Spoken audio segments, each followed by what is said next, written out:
네, 서로 축복하십니다. 주의 이름으로 사랑합니다. 주의 이름으로 사랑합니다. 네, 오늘도 새벽에 우리 함께 기도하게 하셔서 감사하고, 또 새벽의 제단을 지킬 수 있도록 인도하셔서 감사하고, 유튜브로 예배하는 여러분 위에도 하나님의 복이 임하기를 주의 이름으로 축복합니다. 1절에 보시면 그때라고 하는 때에 대한 말씀이 나오는데, 그때가 바로 그 앞에 11장 40절에 보시면 마지막 때, 여기 그때라고 하는 것은 특정한 어느 한때 그 지점으로 끝나는 것이 아니라 바로 마지막 때, 그 말세에 대한 말씀을 12장 1절에서 말씀을 언급합니다. 그때가 역사적으로 쭉 어느 한 이렇게 그 대나무의 매듭처럼 역사적으로 그 말세에 해당되는 그때들이 계속 있어 왔습니다. 이제 그 당시에 여기서 언급하는 그때는 BC 167년 안티오코스 4세 에피파네스라고 하는 수리아라고 하는 그 나라를 통치했던 셀루쿠스라고 하는 왕조가 있습니다. 왕이 이렇게 한번 올라가면 그 후손들이 계속 왕이 되잖아요. 그래서 셀루쿠스라고 하는 그 왕조의 8대 왕이 안티오코스 4세 에피파네스라고 하는 사람인데, 이제 그 사람이 여기서 언급하고 있는 그때에 등장하는 주인공입니다.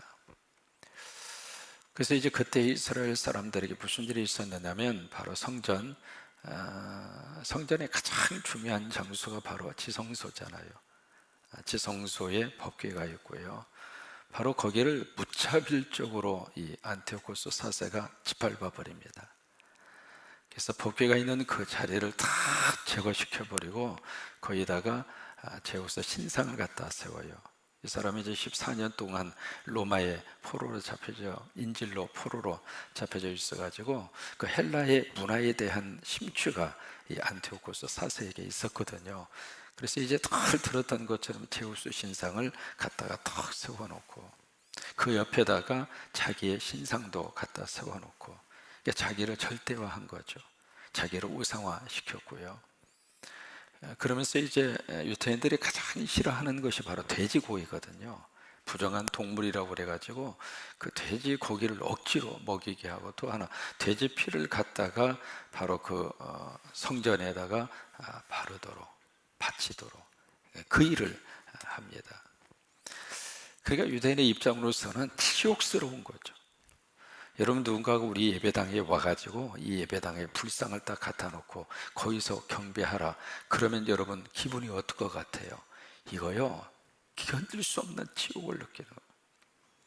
또 하나는 이 안티오코스 4세라고 하는 사람이 예배를 방해합니다. 예배 자체를 금지를 해버리게 되죠. 이제 그런 일들을 이 안티오코스 4세 에피파네스라는 사람이 자행을 하게 되는데, 바로 그 사람이 BC 167년에 그 일을 행하는 바로 그때, 그것이 그 사람들에게 있어서는 말세였습니다. 이제 이 구절이 마태복음 24장으로 가서 보시면 예수님이 이제 언급을 하십니다. 언급을 하시면서 다니엘이 말한 바, 그 다니엘이라고 하는 말을 예수님이 언급을 하시는데, 다니엘이 말한 바 멸망에 가증한 것이 그곳에 선 것을 보거든, 그 말씀을 하시거든요. 그 멸망에 가증한 것, 그것이 이제 바로 BC 167년에 그 일을 언급하기도 하고, 또 하나 이것이 이제 AD 70년에 그 로마의 디투스라고 하는 장군이 와서 예루살렘을 완전히 초토화시켜 버리죠.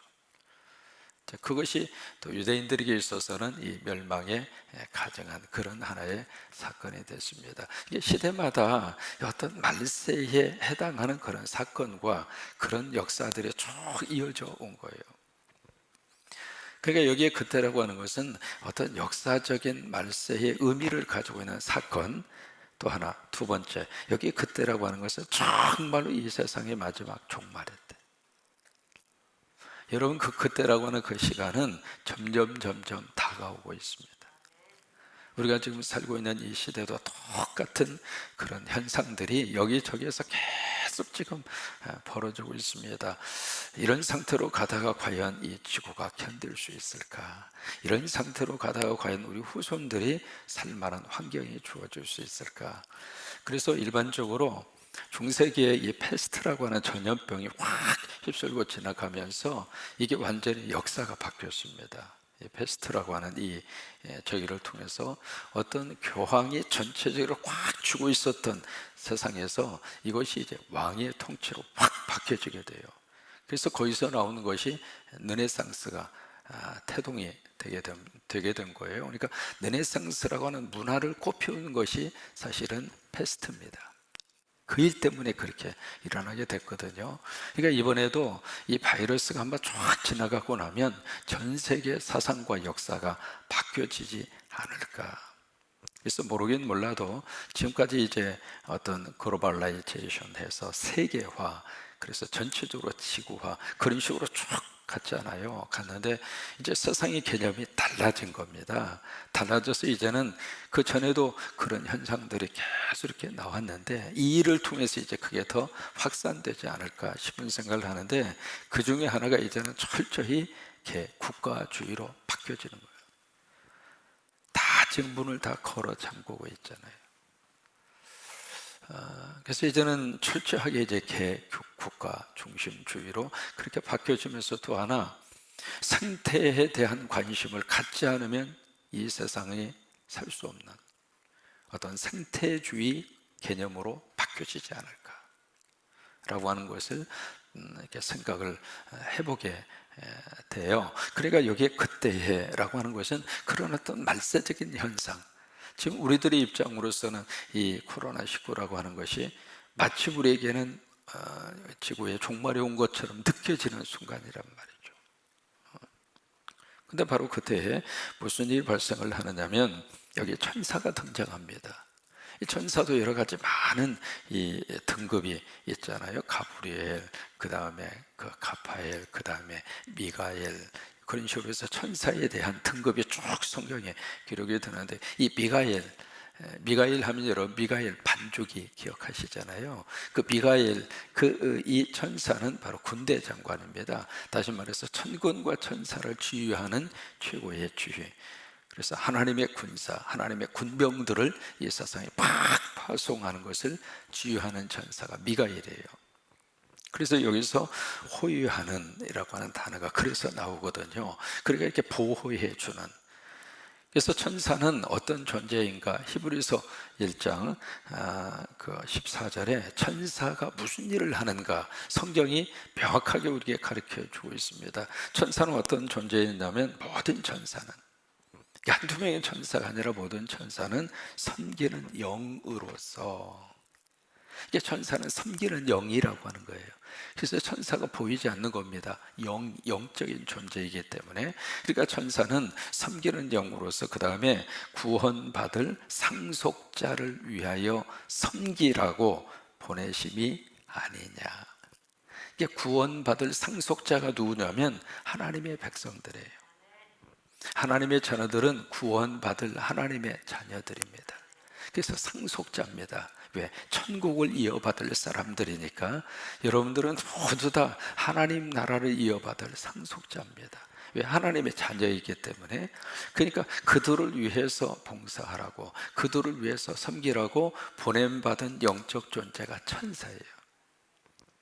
그래서 우리가 이게 예배할 때 여러분 옆에 천사가 함께 계신다 이 말이에요. 우리 자녀들 곁에 천사가 있어서 그 천사가 보호를 하고, 그래서 바이러스로부터도 천사가 보호해 주시고, 가정을 천사가 이렇게 보호해 주시고, 눈에 보이지는 않죠.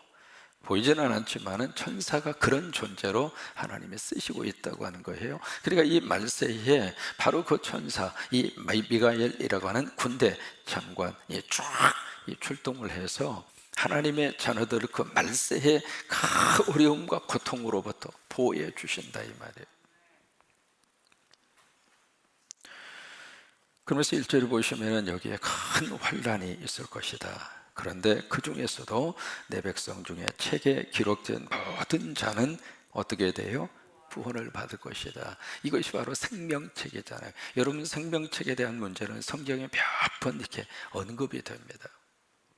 특별히 이제 생명책에 대한 데서 잘 언급하고 있는 것이 계시록 20장 12절 말씀이잖아요. 그러니까 생명책에 기록된 사람은 구원받고 생명책에 이름이 없는 사람은 구원을 받지 못하고, 여기 생명책에 기록된 그 모든 자는 구원을 받을 것이라. 그것을 누가 다 이렇게 보호를 해주는가? 미가엘 천사장이 그렇게 해서 할 것이다, 그 말이에요. 그러니까 말세에 우리 믿음을 지켜주는 것은 우리가 할 수 있는 게 아닙니다. 성령님이 우리 믿음을 지켜주셔야 되고요, 우리가 구원받을 수 있는 것도 하나님의 마지막까지 우리를 붙들어 주셔야 구원받을 수 있다고 하는 거예요. 그러면서 2절 말씀에 가서 보시면 땅의 티끌 가운데에서 자는 자, 이게 바로 뭐냐면 돌아가신 분을 이렇게 표현한 거예요. 성경에서 돌아가셨다 그 표현을 잠들었다, 잠잔다 그렇게 이야기하잖아요. 내가 깨우러 가노라.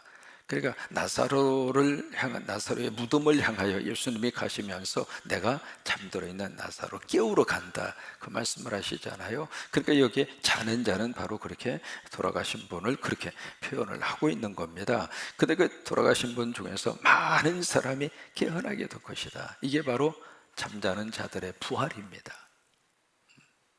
부활이 일어나게 될 것이다. 그리고 생명을 받는 자도 있고 수치를 당하여 영원히 부끄러움을 당할 자도 있을 것이다. 이게 부활이 두 종류로 쫙 갈라지는 거죠.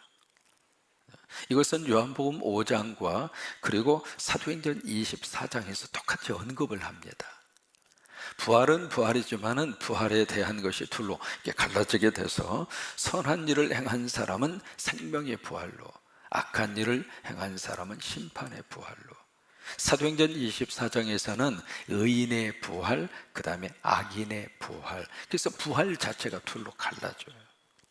다니엘서에 이미 부활에 대한 말씀을 하나님이 여기서 이미 예언하고 계시는 거예요. 그러면서 3절의 말씀이 다니엘서에서 아주 유명한 구절 가운데 하나잖아요. 전도하고 그 다음에 무슨 전도 폭발을 하거나 무슨 전도대회를 하거나 그러면 3절 말씀이 꼭 나오게 되는데, 3절 말씀을 조금 더 깊이 들어가서 보아야 할 필요가 있습니다. 3절에 보시면은 지혜 있는 자는 궁창의 빛과 같이 빛날 것이고 많은 사람을 옳은 대로 돌아오게 하는 자는 별과 같이 영원히 빛나리라. 여기서 보면 두 가지를 말하는 것 같은데 사실은 하나입니다. 그러니까 여기서 지혜 있는 자는 바로 누구냐면 많은 사람을 옳은 대로 돌아오게 하는 자가 지혜로운 자다. 많은 사람, 한두 사람이 아니라 여기저기 많은 사람들을 깨우쳐서 그들이 바로 옳은 곳으로 돌아오게 하는 자가 지혜 있는 자이다 라고 하는 그런 의미이고, 이것은 단순히 전도만을 의미하는 게 아닙니다. 여기 지혜로운 자는 누구냐면 여기 앞에서 부활 이야기를 하잖아요. 생명의 부활, 그 다음에 의인의 부활을 이야기하잖아요. 그러니까 마지막까지 믿음을 꽉 붙들어서 하나님의 축복을 받아서 의인의 부활에, 그 다음에 생명의 부활에, 그래서 영원한 천국으로 가는 그 영생의 복을 받는 자는 마치 하늘의 별과 같이 빛난 자라 그 말이에요.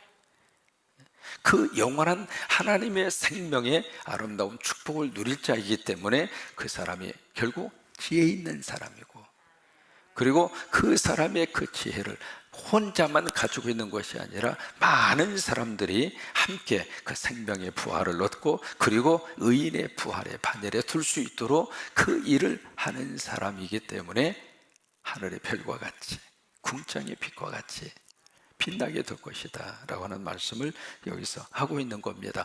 이것이 이제 마태복음 13장에 가서 보시면 의인들은 자기 아버지 나라에서 해와 같이 빛나리라. 그거하고 이제 다니엘서하고 같이 연관이 되는 겁니다. 의인들은 아버지 나라에서 해와 같이 빛날 것이다. 그 의인들이 누구냐면 하나님의 자녀들이죠. 그리고 티끌에서 생명의 부활을 얻은 자들이 의인들입니다. 그러면서 4절 말씀에 한번 깊이 좀 생각을 해봐야 할 내용을 4절에서 말씀을 하십니다. 다니엘아, 쭉 말씀을 하시면서 마지막 때까지 이 말을 간수하고 이 글을 봉함해라.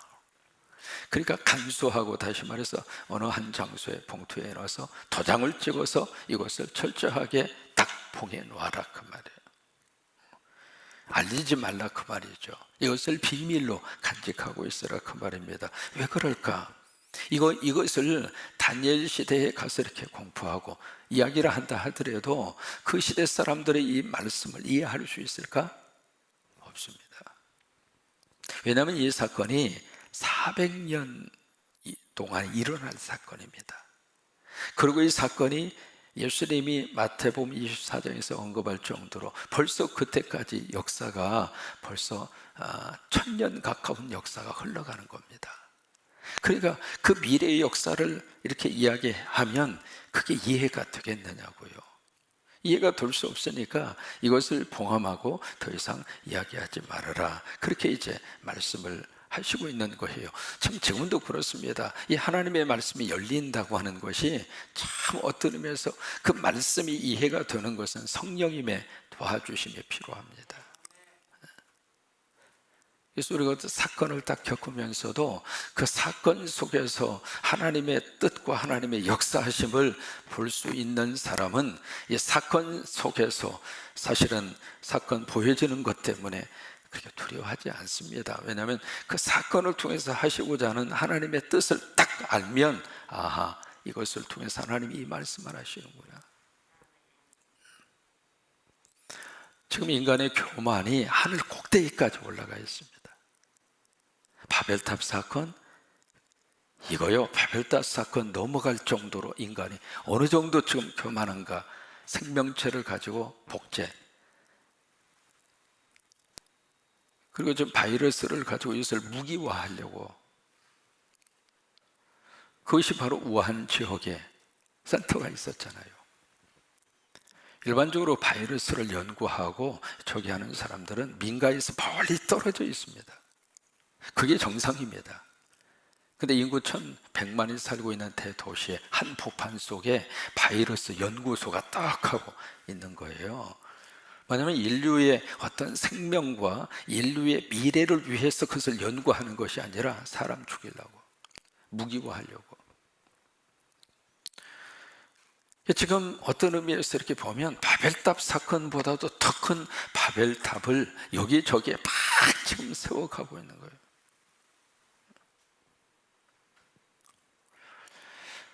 하나님의 말씀으로 그런 사건과 저기를 딱 이렇게 조명해서 보면 아하, 다니엘이 이야기했던 그때가 지금이지 않을까라고 하는 생각을 안 할 수가 없다고 하는 거예요.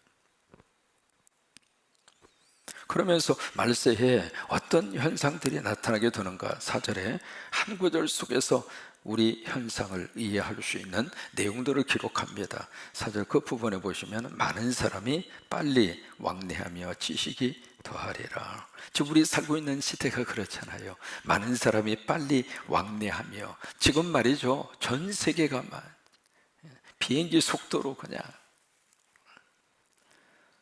그리고 지금 우리가 쓰고 있는 5G, 이거요, 우리가 쓰고 있는 스마트폰, 이게 상상할 수 없는 세상을 지금 살고 있는 거거든요. 그러니까 교통도 그러고, 그리고 모든 이 통신도 그러고, 그 다음에 이동수단도 그러고, 이게 여기 있는 말씀처럼 이게 많은 사람이 빨리 왕래하며 분주하게 그렇게 왕래하고 또 지식이 더하리라. 근데 그 모든 빨리 왕래하던 것이 이제 전 세계적으로 다 막혀버렸습니다. 새벽에 잠깐 이렇게 서치를 해보니까 LA 지역에 탐 브래들리 국제공항이라고 있습니다. 거기는요, 저녁 가든 새벽에 가든 언제 가든지 팔팔팔 전 세계 있는 사람들이 LA 지역으로 들어올 때 그 공항으로 들어오거든요. 이게 비행기 이착륙하는 것을 보면 밤에 이렇게 비행기가 이렇게 착륙하는 이 길이 있잖아요. 길이 쭉 그 길로 해서 이제 활주로로 내리는 그 길을 보면, 저녁에 보면 하늘 이렇게 보면 무슨 하늘에다 가로등을 켜놓은 것 같아요. 이게 왜냐하면 쭉 그 활주로 내리기 위해서, 착륙하기 위해서 비행기가 이렇게 쭉 들어오지 않겠어요? 그러니까 하늘에 보면 하늘에 가로등을 켜놓은 것처럼 계속 이렇게 불빛이, 그게요 쉼 없이 내리고 뜨고 내리고 뜨고. 세계에서 가장 바쁜 공항이 두 가지가 있습니다. 첫째가 시카고 오헤어 공항, 그게 세계에서 바쁜 공항입니다. 또 하나가 LA의 탐 브래들리 공항, 그게 바쁜 공항. 그런데 그런 공항이 사람이 하나도 없는 거예요. 그래서 그 밑에 뭐라고 썼느냐면 이게 영화인가? 그래. 영화에서나 볼 수 있는 장면이거든요. 한 사람도 없는 거예요. 지금 우리가 그런 세상을 살고 있습니다. 이게 지금 다니엘이 말씀을 하고 있는 바로 그때. 여러분, 그때를 우리가 기억하고 살아야 될 필요가 있습니다. 왜? 하나님은 그때를 계속 언급을 하세요. 그때를 언급하시는 거예요. 그런 속에서 또 하나 여기에 그 하늘의 궁창의 빛과 같이 빛나리라. 그렇죠. 하늘의 스타죠. 그 하늘의 스타가 바로 누구인가? 영혼을 살리는 사람. 그게 하늘의 스타죠. 그렇죠? 영혼을 살리고 사람을 살리고, 그러니까 사람을 귀하게 여기고, 그게 영혼을 살리는 하늘의 스타죠. 앞으로 교회도 그렇습니다. 교회도 사람을 더 사랑하고 사람을 귀하게 여기고, 그런 교회를 하나님이 들어 쓰세요. 그러니까 사람을 사람으로 취급하지 않는 조직이 공산당이잖아요. 사람을 사람으로 생각하지 않는 집단이 군국주의고요. 그런 집단들은 하나님께서 분명히 심판을 하세요. 그러니까 사람을 귀하게 여기고 또 사람의 생명을 너무 사랑하고, 그래서 하나님의 형상으로 지음받은 그 사람들을 잘 섬기고 사람들을 잘 이렇게 보호하고, 그런 교회와 그런 성도들을 하나님께서는 말세에 하늘의 스타로 하나님이 축복하세요. 앞으로 성광교회가 코로나 이후에 해야 할 일이 참 많습니다. 요즘에 저는 기도하면서 코로나 이후 어떻게 될까? 지금 어떻게 구별을 하느냐면,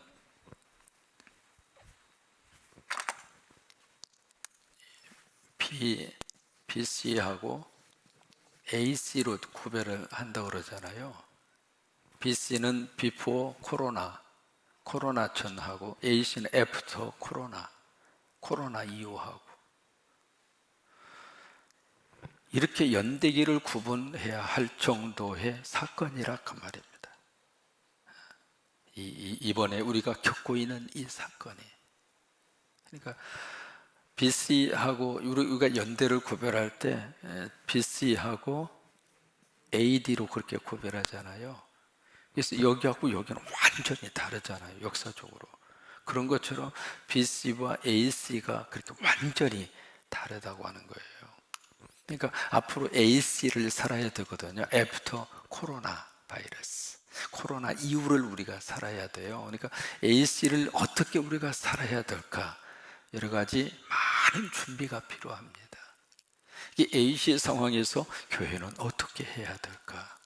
AC 상황에서 우리 성도들은 어떻게 신앙생활을 하고, 어떻게 가정을 꾸려가고, 어떻게 우리가 사회생활을 할 것인가 라고 하는 문제가, 이게 굉장히 현실적으로 우리 앞에 이렇게 딱 부딪혀져 있는 그런 현실이기 때문에, 마치 비포 코로나 바이러스 이전의 생각만 가지고 있으면 안 되거든요. 세상이 바뀌어졌는데, 세상이 달라졌는데, 이 개념만 가지고서 살면 이게요, 인생이 불행해지는 거예요. 그러니까 이 AC를 우리가 기억을 안 할 수가 없습니다. 이제 그것을 위해서 교회도 준비를 해야 되고, 우리 성도들도 코로나 이후의 삶을 어떻게 살아야 할 것인가 우리가 깊이 생각하면서 그렇게 살아야 될 이유가 있습니다. 아무튼 하나님이 우리에게 주신 영혼을 살려내는 예수의 살림꾼으로 어려운 시대에 하늘의 스타처럼 그런 축복이 임하기를 주의 이름으로 축원합니다.